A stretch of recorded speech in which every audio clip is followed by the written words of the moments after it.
Praise the lord. దేవునికి స్తోత్రము కలుగునుగాక. ప్రార్థన చేసుకుందాం. ప్రేమ నమ్మకము గల ప్రియ పరలోకపు తండ్రి, మరి ఒక్కసారి సాయంకాల వేళలో నీ పాదాల చెంతకు నడిపించినందుకు స్తోత్రాలు. ఇదిగో మా ప్రభా, డిసెంబర్ మాసం 9వ తారీఖు ఉదయం మొదలుకొని సాయంకాలం వరకు నీ కృపలో కాపుదల్లో భద్రపరిచి ఈ క్రిస్మస్ మాసంలో ఉంటున్న మాకు నాయనా నిన్ను ఆరాధించుటకు గణపరచుటకు ఇచ్చిన సమయాన్ని బట్టి స్తోత్రాలు. ఎందరైతే మాతో పాటు లైవ్లో పాలు పంపులు పొందుతున్నారో కూడి వచ్చిన బిడ్డలను ప్రత్యేకంగా జ్ఞాపకం చేసుకోనండి. అయా మాలో ఏకాగ్రతను దయచేయండి. వినగల చెవులు, గ్రహించగల మనస్సు, స్తుతించగల పెదవులు దయచేయగలరని. మాట్లాడేది నేను కాదు, నాలోని ఆత్మ నుంచి మాట్లాడుటకు సహాయాన్ని దయచేయగలరని యేసు నామంలో అడిగి వేడుకొని ప్రార్థిస్తున్నాను తండ్రి, ఆమేన్. మంచిది, ఒక పాటను పాడుకుందాం. ఎంత నంబర్? 467.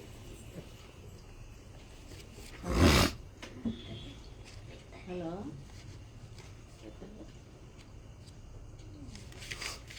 హలో. దూత పాట పాడుడి, రక్షకు స్తుతించుడి. ఆ ప్రభుండు పుట్టెను బెత్లెహేమునందున, భూజనంబుకెల్లాను సౌఖ్య సంభ్రమాయెను. ఆకాశంబునందున భృగు పాట పాటుడి, దూత పాట పాడుడి, రక్షకు స్తుతించుడి. ఊర్వాలోకమందున గొల్లగాన శుద్ధులు, అంత్యకాలమందున కన్యాగర్భమందున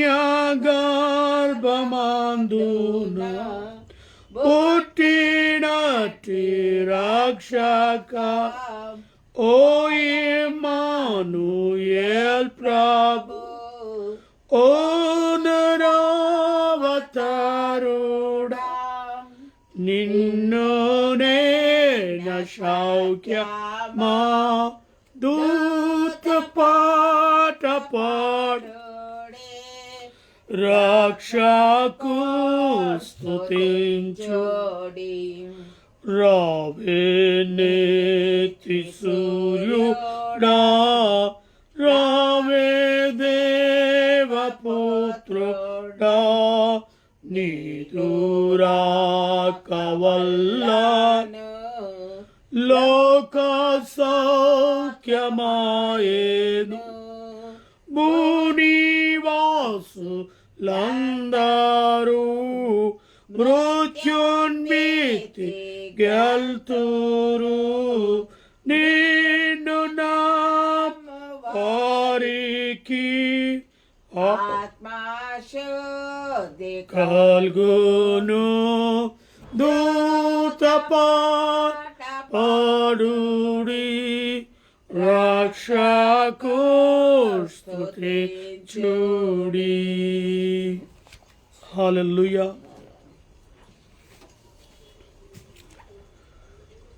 మంచిది. మరి లూకాస్ వార్త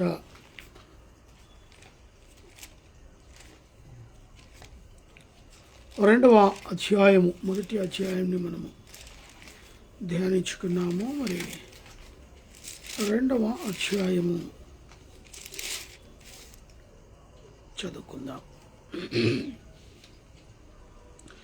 ఆ దినములలో సర్వలోకమునకు ప్రజా సంఖ్య రాయవలనని కైసరు అగుస్తు వలన ఆజ్ఞ ఆయను.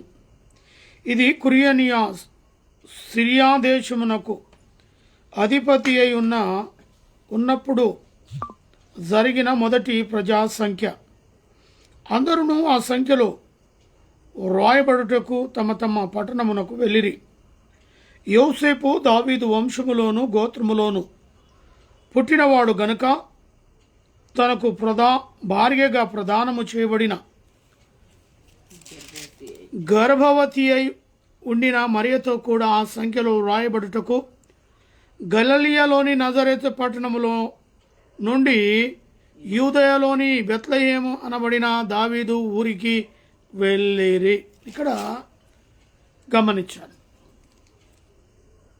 ప్రజా సంఖ్య అనేది ఆ రోజుల నుంచే మరి ప్రజల నిమిత్తమై ఆ సంఖ్యలో పాలు పంపులు పొందాలని, ప్రతి ఒక్కరూ కూడా ఆ సంఖ్యలో ఉండాలని, వారి యొక్క పేర్ల యొక్క నామోదును లిఖించాలని ఆ యొక్క ఆజ్ఞ లేదా ఆ యొక్క హుకుం కైసరు అగుస్తు వలన ఆ యొక్క ఆజ్ఞను ప్రతి ఒక్కరూ శిరస వహించాల్సిందే.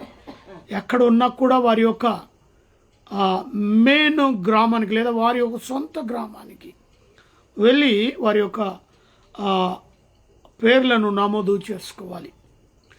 అదే ప్రకారంగా మనం కూడా ఎన్నో మార్లు మరి బీఆర్ఎస్ లేదా ఆ ప్రభుత్వంలో కూడా మనకి సంఖ్యను చూశారు. మరి కాంగ్రెస్ ప్రభుత్వం వచ్చినప్పుడు కూడా మన యొక్క సంఖ్యను చూశారు. కాబట్టి ఇది ముందు నుంచే వస్తున్న ప్రజా సంఖ్య. ప్రజలు ఎందరున్నారు, ఎంతమంది వారి కులాలు ఉన్నాయి, ఏ కులానికి ఎంతమంది చెందిన వారు ఉన్నారు అనే సంఖ్య గవర్నమెంట్తో ఉండటం ప్రాముఖ్యంగా ఉన్నది.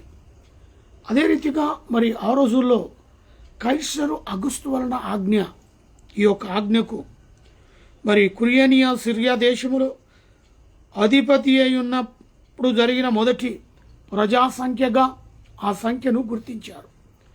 కాబట్టి ఇక్కడ ఇందులో ఆ సంఖ్యలు రాయవలనని వారి యొక్క పేర్లను నమోదు చేసుకోవాలని యోసేపు కూడా ఆ యొక్క మరి సంఖ్యలో పాలు పంపులు పొందాలని. యోసేపు దావీదు వంశంలోనూ గోత్రంలోనూ పుట్టినవాడు గనుక ఆయన కూడా తనకు భార్యగా ప్రదానము చేయబడి అప్పటికీ గర్భవతిగా మరి ఆమె ఉంటుంది నిండు చులాలుగా. ఆ మరియమ్మను కూడా తాను వెంట పెట్టుకొని మరి మరియతో కూడా ఆ సంఖ్యలో రాయబడుటకు గలిలయలోని నజరేతు పట్టణములో నుండి యూదయలోని బెత్లెహేము అనబడిన దావీదు ఊరికి వారు వెళ్ళారు. దేవునికి స్తోత్రం. ఏదైనా కూడా గవర్నమెంట్ ద్వారా ఏ ఒక్క ఆర్డర్స్ వచ్చాయో మరి ఆ యొక్క ఆర్డర్స్ ఒబే అయి యోసేపు మరియమ్మ బెత్లెహేము అనబడిన దావీదు ఊరికి. ఇది ప్రణాళిక. ఇది లోతుగా చూస్తే దేవుని యొక్క ప్రణాళిక. అదే ఊరిలో ఉండాలి. దావీదు పట్టణమందు ఆయన రక్షకుడుగా జన్మించాలని ప్రణాళిక. దావీదుపురము చాలా చిన్నదే. ఆ పట్టణములో మరి బెత్లెహేము అనబడిన గ్రామము కూడా చాలా చిన్న పట్టణం. మరి అలాంటి పట్టణములో వీరు వారి యొక్క నామోదు చేయించుకున్నటకు వెళ్ళారు. వారు అక్కడ ఉన్నప్పుడు ఆమె ప్రసవ దినములు నిండెను గనక తన తొలిచూలు కుమారుని కని పొత్తిగుడ్డలతో చుట్టి సత్రములో వారికి స్థలము లేనందున ఆయనను పశువుల తొట్టిలో పొరుండా పెట్టెను. ఇక్కడ అద్భుతం. లోకాన్ని సృష్టించిన సృష్టికర్తకు మానవ జాతిగా జన్మించినప్పుడు ఒక తల్లి అయిన మరియ గర్భము నుంచి ఆయన ఈ లోకాన్ని రక్షించటానికి వచ్చిన క్రీస్తుకు స్థలం లేదు. ఆయన అనుకుంటే పెద్ద మహాల్లో పుట్టవచ్చు. అప్పటికి హేరోదు పరిపాలిస్తున్న రోజులు. హేరోదు వంశంలో మహా రాజుగా ఆయన జన్మించవచ్చు. కానీ దేవుని ప్రణాళిక అది కాదు. ఒక సాధారణ వ్యక్తి, అందులో దేవుని యందు భయభక్తులు కలిగిన స్త్రీ, యవన స్త్రీ, యవనురాలు, తనను దేవుడు ఎంచుకున్నాడు. తండ్రి అయిన దేవుడు ఆమె గర్భములో ప్రభు అయిన యేసు పుట్టాలని, మరి యోసేపు అనబడిన చక్కని యవనస్తుడు ఆమెను ప్రధానముగా వివాహము కొరకు సిద్ధము చేసుకున్న ఆ కుమార్తెను ఆయన భార్యగా స్వీకరించటానికి అనేకమైన అడ్డంకులు వచ్చినప్పటికీ కూడా దేవుని యొక్క దూత ఆమెతో మాట్లాడడం, ఆయనతో మాట్లాడడం, ఉన్న సత్యాన్ని తెలియచేయడం ఆయన వదిలిపెట్టాలనుకున్నాడు. ఒకానొక సమయంలో యోసేపు రహస్యముగా, నేను ఆమెతో కలవనప్పుడే ఈమె గర్భం రావటమేమిటి, లోకం చూస్తే ఏమనుకుంటారు, రహస్యముగా ఆమె నేను విడనాడితే ఆమెకు క్షేమము నాకు మంచిది అనుకున్నాడు. కానీ దూత యోసేపుతో మాట్లాడడం, ఆమెను వదిలిపెట్టవద్దు, ఆమెను నీ భార్యగా స్వీకరించు. మరి దేవుని దూత మాట, దేవుని వాక్కుకు లోపడిన యోసేపు ఆమె నిండు చూలాలైన స్త్రీని ఆమెను తీసుకొని ఆ యొక్క పట్టణానికి, బెత్లెహేము అనబడిన గ్రామానికి, వారు సొంత మరి పట్టణం, యోసేపు వంశంలోను గోత్రంలోను, మరి దావీదు వంశంలోను గోత్రంలోను పుట్టినవాడు కనుక ఆ యొక్క గ్రామానికి వెళ్ళాల్సిందే ఖచ్చితంగా.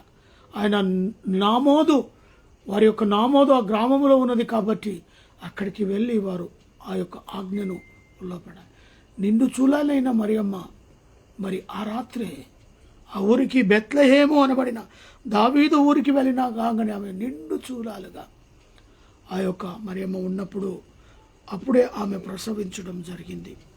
మరి ఆమెకు తొలుచూరుగా ప్రభు అయిన శ్రీ యేసు మహారాజు గారు ఆ తొలుచూరుగా ఉన్న కన్యక మరియమ్మకు జన్మించారు. అప్పుడే మరి ఆమె ఆ కుమారుని తీసుకొని పొత్తిగుడ్డలతో చుట్టి, సత్రములో వారికి స్థలము లేదు. ఇది పెద్ద అండర్లైన్ చేసుకోండి మీరు. సృష్టికర్తకు ఏం లేదంట, సత్రములో స్థలము లేదు. స్థలము లేక ఆయనను పశువుల తొట్టిలో, అనగా ఆ తొట్టి మరి దేనికి ఉపయోగిస్తామో మనకు తెలుసు. మరి వారికి స్థలము లేక ఆయనను పశువుల తొట్టిలో కొన్ని బట్టలు వేసి పరుండబెట్టారు. లోకరక్షకుడు, లోకాని పాపము నుండి వారిని విముక్తి చేసి వారి రక్షణలోనికి తీసుకొచ్చే మహారాజు పొత్తిగుడ్డలతో చుట్టబడి స్తత్రములో స్థలము లేక పశువుల తొట్టిలో పరుండబెట్టారు. ఆ దేశంలో కొందరు గొర్రెల కాపరులు పొలములో ఉండి రాత్రి వేళ తమ మందను కాచుకొని చుండగా, మరి ఆ దేశంలో కొందరున్నారు గొర్రెల కాపరులు. పట్టణంలో ఏం జరిగేది వారికి తెలియదు. వారు మరి పొలంలో ఉండి రాత్రి వేళ ఏ తోడేలు వస్తుందో, ఏ సింహం వస్తుందో, ఈ గొర్రెల మీద పడిపోతుందని వారు కాపు కాస్తూ రాత్రిలో మేలుకొని ఒకరి వెంబడి ఒకడు లేచి ఆ గొర్రెల మంద చుట్టూ తిరిగి వచ్చి ఆ మంట చలి కాచుకుంటూ వారు కూర్చున్నారు. వారు చలికాలంలో ఉంటున్నారు కాబట్టి మంట కాచుకొని అక్కడ ఉంటున్నారు. మరి అక్కడ మనం చూసినట్టయితే వారు కాచుకొని చుండగా ప్రభుదూత వారి యొద్దకు వచ్చి నిలిచెను. ప్రభు మహిమ వారి చుట్టూ ప్రకాశించినందున వారు మిక్కిలి భయపడ్డరి. మరి దూత వారి యొద్దకు రావటం, వారిని చూడటం, ఆ దూతను వీరు చూసినప్పుడు ఎంతో ప్రకాశవంతమైన వెలుగు వారి చుట్టూ ప్రకాశించింది, గొప్ప వెలుగు. ఆ వెలుగును, ఆ దూతను చూడగానే వారు చాలా భయపడిపోయారు. భయపడిపోవడమే కాకుండా మరి వారితో మాట్లాడడం ఆరంభించింది. వారు ఒకవైపు భయపడుతూ ఉన్నారు. ప్రకాశవంతమైన వెలుగు ప్రభు దూత వారి దగ్గరికి రాగానే వారు భయపడ్డారు. అయితే ఆ దూత, భయపడకుడి, ఇదిగో ప్రజలందరికీ కలగపోవు మహా సంతోషకరమైన స్వర్తమానం నేడు మీకు తెలియజేయుచున్నాను. గొప్ప స్వరం, అద్భుతమైన మాటలు. అయ్యా భయపడద్దు, ఇదిగో ప్రజలందరికీ కలగబోవు మహా సంతోషకరమైన శుభవర్తమానం. మీ ఒక్కరికే కాదు, ప్రజలందరికీ నేను మీకు తెలియజేయుచున్నాను అంటూ. దావీదు పట్టణమందు నేడు రక్షకుడు మీ కొరకు పుట్టి ఉన్నాడు, ఆయన ప్రభు అయిన క్రీస్తు. దానికి ఇదే మీ కానవాలు. ఒక శిశువు పొత్తిగుడ్డలతో చుట్టబడి ఒక తొట్టిలో పొరుండి ఉండుట మీరు చూచెదరని వారితో చెప్పాను. వెంటనే పరలోక సైన్య సమూహం ఆయన దూతతో కూడా నుండి సర్వోన్నతమైన స్థలములలో దేవునికి మహిమయు తనకిష్టమైన మనుషులకు భూమి మీద సమాధానము కలుగుటునని దేవుని స్తోత్రము చేయుచుండెను. దేవునికి స్తోత్రము కలుగును. ఇది ఈ యొక్క 2-3 వచనాలు కేవలము మనుష్యుల గురించే. పరలోక సైన్య సమూహం దూతతో కూడా నుండి, పరలోక సైన్య సమూహము అదూతతో కూడా నుండి సర్వోన్నతమైన స్థలములలో దేవునికి మహిమా గొప్ప కేకలతో గాన ప్రతిగానాలు కాస్తూ కీర్తిస్తూ ఆ దూత వెంబడి అనేకమైన దూతలు కూడా మహిమపరుస్తూ ఉన్నాడు. పరలోక సైన్య సమూహం. పరలోకంలో ఏముంటుంది? నిరంతరము నిత్యము పరిశుద్ధుడు పరిశుద్ధుడు పరిశుద్ధుడు పరిశుద్ధుడు గాన ప్రతిగానాలతో దూతల చేత, వేలాది దూతల చేత పొగడపడుతున్న ఆ పరలోక మహిమ పట్టణములో ఆ దూత సైన్య సమూహము ఈ లోకానికి ఆయనను ఆరాధించటానికి బయలుదేరి ఆయన చుట్టూరుగా మరి పరలోక సైన్య సమూహం ఆ దూతతో కూడా నుండి సర్వోన్నతమైన స్థలములలో దేవునికి మహిమ ఆయనకి ఇష్టలైన మనుషులకు భూమి మీద సమాధానము కలుగునుగాక అని ఆ దూతలు కేకలు వేస్తున్నారు. ఎంత గొప్ప శుభ సంతోషం చూడండి. పరలోకాన్ని విడిచి భూలోకానికి వచ్చిన క్రీస్తు కొరకు సర్వోన్నతమైన స్థలములలో దేవునికి మహిమ అంటున్నారు. ఆయనకి ఇష్టలైన మనుషులకు భూమి మీద సమాధానం అంటున్నారు. ఈరోజు సమాధానం లేక అనేకులు కూడా ఎన్నో ప్రాబ్లమ్స్లో ఉన్నారు. అలాంటి వారికి క్రిస్మస్ దినం, క్రిస్మస్ మాసం సమాధానం ఇవ్వబోతున్నాడు దేవుడు. ఆ దూతను తన యోధ నుండి పరలోకం నుండికి వెళ్ళిన తర్వాత ఆ గొర్రెల కాపరులు జరిగిన ఈ కార్యమును ప్రభు మనకు తెలియపరుచున్నాడు. మనము బెత్లెహేమునకు వెళ్ళి చూద్దాము రండి అని ఒకరితోనొకడు చెప్పుకునేది. ఇక్కడ వారి ఆనందానికి అవధులు లేవు. ఇంకా మన కొరకు రక్షకుడు పుట్టాడట. బెత్లెహేమునకు మనం వెళ్దాం. మందను విందను అందరిని వదిలిపెట్టారు, గొర్రెలను వదిలిపెట్టారు. వారికి కావలసిన ప్రభునకు కానుకగా మొట్టమొదటిగా పుట్టిన గొర్రెలను వారి వారి భుజాల మీద వేసుకొని కానుకలు తీసుకొని బెత్లెహేమునకు బయలుదేరి వెళ్ళిపోయారు. దేవునికి స్తోత్రము కలుగునుగాక. ఆ శిశువును మేము చూడాలి అని వారు మరి అక్కడి నుంచి వెళ్ళిపోయినట్టుగా చూస్తూ ఉన్నాము. 16వ వచనం. త్వరగా వెళ్ళి మరియమ్మను యోసేపును తొట్టిలో ఉన్న పండుకొని ఉన్న శిశువును చూసిరి. వారు చూచి శిశువును గురించి తమలో చెప్పబడిన మాటలను ప్రకారం చేసిరి. గొర్రెల కాపరులు తమతో చెప్పిన సంగతులను గురించి విన్నవారందరూ మిక్కిలి ఆశ్చర్యపడి, అయితే మరియా ఆ మాటలన్నీ తమ హృదయములో తలపోసుకొని మరి భద్రము చేసుకుని, అంతటా గొర్రెల కాపరులు తమతో చెప్పబడిన మాటలు తమ విన్న వాటిని కన్నవాటిని గురించి దేవుని మహిమపరచుచు స్తోత్రము చేయొచ్చు తిరిగి వెళ్ళిరి. ఏ సంగతులైతే విన్నారో, ఏ సంగతినైతే వారు చూచారో, బాలయేసును చూసి మురిసిపోయి భ్రమపడి ఆ బాలయేసుని గురించి దారి పొడవునా వారు సువార్త ప్రకటిస్తూ వెళ్ళిపోయారు. వారి మందల దగ్గరికి వెళ్ళాలి అంటే వారు దారి పొడుగునా చూచిన వాటిని విన్న వాటిని ఏ ఒక్కరికి విడిచిపెట్టకుండా అందరితో వారి సంతోషాన్ని పంచుకుంటూ సువార్త ప్రకటిస్తూ వెళుతున్నారు. దేవునికి స్తోత్రం. ఈరోజు అలాంటి పరిచర్య నువ్వైనను, నీ కుటుంబమైనను, నీ బిడ్డలైనను, నీవు, నీ భర్త, నీ పిల్లలు ఎప్పుడైనా యేసు ప్రభు గురించి సువార్త ప్రకటించారా? మానవాళి రక్షణ కొరకై మరియమ్మ గర్భంలో ఉద్భవించిన యేసుక్రీస్తు ప్రభుల వారికి స్థలము లేక, పొత్తిగుడ్డలతో చుట్టబడి స్తత్రంలో స్థలము లేక, పశువుల తొట్టిలో వారిని పండుండబెట్టారు. అదే క్రిస్మస్.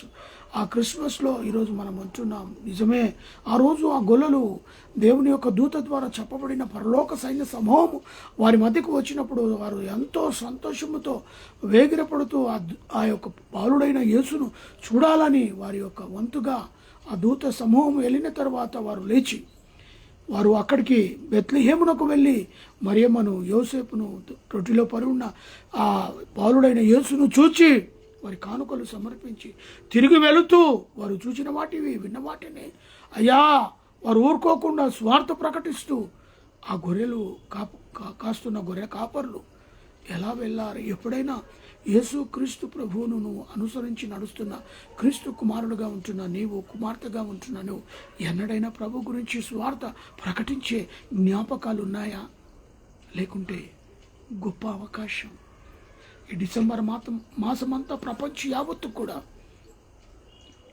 దేశాన్ని ప్రపంచాన్ని ఏలుతా ఉన్న అనేకమైన దేశ అధినేతలు కూడా నేటి దినం క్రీస్తుకు వారు సెలబ్రేషన్ చేస్తున్నారు. అమెరికా ట్రంప్ ఆ దేశ అధినేత, ఆయన కూడా మరి ఈ క్రిస్మస్ మాసంలో దేవునికి స్తుతిగానాలు చేస్తున్నాడు. మానవాళి రక్షణ కొరకై ఏ తెచ్చినా యేసుక్రీస్తును జ్ఞాపకం చేసుకుంటున్నారు. ఎంత తగ్గింపుతో ఒక పశువుల శాలలో పుట్టాడు. దేశ అధినేతలు కూడా ప్రపంచ యావత్తు ఉన్న క్రైస్తవులందరూ కూడా అన్ని పండుగల కంటే కూడా ఈ క్రీస్తు యొక్క జన్మదినాన్ని ఆచరించే వాళ్ళు క్రైస్తవులు కోకొల్లలుగా ప్రపంచంలో ఉన్నారు. ఏ పండగలకు లేని గుర్తింపు కేవలము క్రిస్మస్కు మాత్రమే. ముస్లిమ్స్ ఆరాధిస్తున్న ఆ ఫెస్టివల్స్ కంటే కూడా ఎక్కువగా ఆరాధించేది, ఎక్కువగా మహిమపరిచేది ఈ క్రిస్మస్ మాసాన్ని. అలాంటి మాసాన్ని దేశ విదేశాల్లో కూడా జరుపుకుంటున్నారు, సువార్తను ప్రకటిస్తున్నారు. నీ వంతుగా గొర్రెల కాపర్ల వలె నీతోటి స్నేహితులకు కానీ, నీతోటి రక్త సంబంధులకు కానీ ఇంకను వారు అన్యులుగా జీవిస్తున్నారు. నువ్వు మాత్రం రక్షించబడ్డావు, నీ కుటుంబం రక్షించబడ్డది.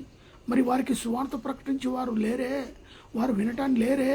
అటువంటి వారికి సువార్త ప్రకటించే బాధ్యత దేవుడు నీ మీద ఆ కాడిని మోయలేదా? ఈ గొప్ప సదవకాశం క్రిస్మస్ మాసంలో నీ ఫ్రెండ్స్తో, స్నేహితులతో, లేదా నీ రక్త సంబంధులతో, నీ ఆఫీస్, నీ కొలీగ్తో మాట్లాడే గొప్ప సదవకాశం కదా. క్రిస్మస్ అంటే ఏమిటి? క్రిస్మస్ అంటే వాటి గురించి తెలియపరచడం మరి గొప్ప సదవకాశం. ఇది నాన్న ప్రతి ఒక్కరూ వింటారు. క్రీస్తు గురించి మాట్లాడుతుంటే, క్రిస్మస్ గురించి మాట్లాడుతూ ఉంటే ప్రతి ఒక్క స్నేహితుడు ఆలకిస్తాడు. అన్యుడుగా ఉన్న స్నేహితుడు కూడా ఆశతో ఆలకిస్తాడు, ఏమిటో ఇది అని. అలాంటిది ఎప్పుడైనా నువ్వు వాడుకున్నావా? అలాగా ఎప్పుడైనా క్రీస్తు గురించి సువార్త ప్రకటించావా? గొప్ప అవకాశం. ఎందుకంటే వీరు దారి పొడుగున వెళుతున్నారు. విన్నవాటిని, కన్నవాటిని, వారు చూసిన వాటిని అన్నిటిని గురించి వారు వర్తమానం తెలియచేస్తూ దేవునికి మహిమపరుస్తూ వారు వినవాటిని, కన్నవాటిని, చూచిన వాటిని దేవుని మహిమపరుస్తూ స్తోత్రము చేయొచ్చు తిరిగి వారు వెళ్ళినట్టుగా చూస్తున్నాం. కేవలము ఇంటి మీద నక్షత్రం కట్టినంత మాత్రాన, ఇంటికి రంగులు వేసినంత మాత్రాన, ఇల్లు డెకరేషన్ చేసినంత మాత్రాన, నీలో నీవే నూతన వస్త్రాలు ధరించుకున్నంత మాత్రాన అవ్వదు. ప్రతిదీ నూతనంగా ఉండాలి. నీ ఆత్మీయ జీవితంలో క్రీస్తు కొరకు నూతనంగా. గత సంవత్సరాల నుంచి ఎప్పుడు కూడా ఇలాగా గొర్రెల కాపరుల వలె సువార్త ప్రకటించకపోయినా నేటి దినం, నేటి సంవత్సరం ఆ ప్రోగ్రాంలో నువ్వు పాలు పంపులు పొందాలి. అట్లీస్ట్ ఒక 10 మంది కన్నా నీతోటి వారికి యేసుక్రీస్తుని గురించి, లోకానికి పాపులను రక్షించడానికి పరలోకాన్ని ఆయన సింహాసాన్ని వదిలేసి భూలోకాన్ని ప్రేమించి, మానవాళిని ప్రేమించి, కన్యక గర్భమందు జన్మించి, పశువుల శాలలో స్థలము లేక పశువుల తొట్టిలో ఆయన పరుండి ఎంత దీన స్థితిలో మన కొరకు దీనుడుగా ఈ లోకంలో అవతరించాడో ఆ అవతరణ గురించి నువ్వు చెప్పకపోతే నీ మీద బాధ్యత లేదా? ప్రభు ప్రశ్నిస్తాడు. మరి ఆ గొప్ప వర్తమానం దూతలు వారి వంతు వారు పనిచేశారు. పరలోక సైన్య సమూహము కూడా భూలోకానికి వచ్చి గొర్రెలతో మాట్లాడింది. దేవుని మహింపరుస్తూ కీర్తిస్తూ సర్వోన్నతమైన స్థలములలో దేవునికి మహిమ, ఆయనకిష్టులైన మనుష్యులకు భూమి మీద సమాధానము. ఏం వాడుతున్నారు వాళ్ళు? గాన ప్రతిగానాలతో సర్వోన్నతమైన స్థలములలో కీర్తనలు పాడుతూ ఆ గొర్రెల కాపర్లనే ఆనందపరిచారు. అటు ఆనందములో వారు కూడా ఆనందముతో సంతోషముతో బెత్లెహేముకు బయలుదేరారు. అర్థమవుతుందా? నేటి దినం ప్రభు యొక్క జన్మదినం ఆచరిస్తున్న మనం క్రీస్తు సువార్తను ప్రకటించే సమయం, క్రీస్తు కొరకు మాట్లాడే సమయం. ప్రతి ఒక్కరు కూడా క్రైస్తవులుగా పిలువబడుతున్న మనం, క్రీస్తును అనుసరించే విడుదలగా పిలువబడుతున్నాం. ఆయన జన్మదినం మనమే కాదు, అనేకులకు కూడా అట్టి జన్మదినంలో పాలు పంపులు పొందే కృప దేవుడు మా అందరికీ కలగచేయను గాక. ఇది కంటిన్యూగా మరి తర్వాత చూసుకుందాం. ప్రార్థన చేద్దాం. ప్రేమ నమ్మకము గల ప్రియ పరలోకపు తండ్రి, అద్భుతమైన నీ దివ్యమైన లోకానికి నీ తగ్గింపు నాయనా, మానవాళిని రక్షించుటకు నాయనా, ఈ లోకానికి మీరు పడ్డ అయా పశువుల శాలలో స్థలము దొరకక పశువుల తొట్టిలో అయా పొత్తి గుట్టలతో చుట్టబడిన నీ యొక్క అద్భుతమైన జన్మదినం తిరిగి 2025లోనైనా నెమరు వేసుకుంటున్నాం. ఎన్ని సంవత్సరాలు గడిచినా ఇప్పుడే నేడే అన్నట్టుగానే జన్మదినం ఉంటుంది నాయన. ఇది మేమే కాదు, ప్రపంచం అంతా కూడా దేశాల్లో కూడా నిన్ను ఆరాధించే క్రిస్మస్గా ఈ మాసం అంతా ప్రభువ నీ బిడ్డలపైన నీ కనుదృష్టి ఉంచండి. ఏ కుటుంబం అయితే నైనా బాధలో వేదనలో ఉన్నదో నీ దూతల ద్వారా వారికి సమాధానము కలుగునుగాక. సర్వోన్నతమైన స్థలముల నుంచి దిగి వచ్చి వారికి సమాధానము కలగచ్చే. బేతేలు క్రీస్తుగా ఫేస్బుక్ లైవ్ ద్వారా దేశ విదేశాల్లో ఈ వర్తమానాన్ని వింటున్న ప్రతి బిడ్డను ప్రభు శాంతింపచేయండి. ప్రతి ఒక్కరూ వారి భుజం మీద నాయన సువార్త ప్రకటించే పాత్రులుగా వారిని తయారు చేయండి. వారే ఒక నూతనమైన నిర్ణయాన్ని తీసుకొని ఈ మాసం నా ప్రభు గురించి నేను సాక్షిగా, నా ప్రభు యొక్క పుట్టుక దేశానికే ప్రపంచానికే ఒక రక్షణ స్వార్థగా నేను కూడా క్రీస్తు గురించి సాక్షిగా అయా నేను కూడా ఇతరులకు బోధించే శక్తిని నాకు అనుగ్రహించిన తీర్మానం తీసుకున్న ప్రతి బిడ్డతో మీరు మాట్లాడండి.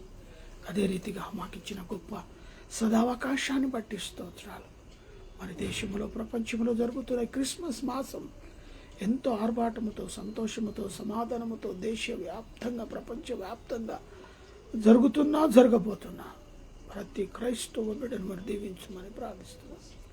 అదే రీతిగా నాయన మమ్మను మా కుటుంబానికి జ్ఞాపకం చేసుకొని నీ క్రిస్మస్ మాసములో మాకిచ్చిన గొప్ప సదావకాశాన్ని బట్టి స్తోత్రాలు. ఇలాంటి తరుణంలో మమ్మల్ని మీరు నిలబెట్టారు ప్రభా, నీకు స్తోత్రాలు. ఎన్నో సంవత్సరాలుగా నీ యొక్క పరిచర్య ఆన్లైన్ ద్వారా జరిగిస్తున్నాం. మా పట్ల నీ కృపను చూపినందుకు స్తోత్రాలు అయ్యా. మరి మా యొక్క తండ్రి తల్లి ఆత్మకు శాంతి సమాధానం, నా యొక్క మంగనూరు వంశస్థులందరినీ కూడా దీవించండి. నా తల్లిదండ్రుల యొక్క అయా రక్త సంబంధులందరినీ కూడా ఆశీర్వదించండి. అన్నలను వదిలిన అక్క భావులను అనుగ్రహించిన కుమారులను కుమార్తెలను రక్త సంబంధులను స్నేహితులను క్లాస్మేట్స్ను ప్రభా బట్టి బిడ్డను దీవించండి.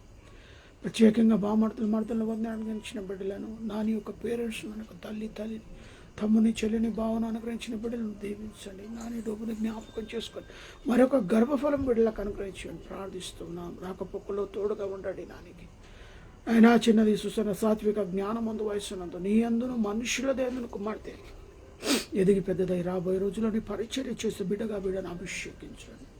వాస్తవముకి ఇచ్చిన ఆరోగ్య బలము శక్తిని బట్టి వందనాలు. అటు ఆరోగ్య సేవల బహుబలంగా వాడబట్టకు సహాయంగా ఇచ్చేయండి. ఏకేటంలో నివసిస్తున్న ప్రతి కుటుంబాన్ని, వారు చేస్తున్న ఉద్యోగాలను, వ్యాపారాలను ప్రభా దీవించండి.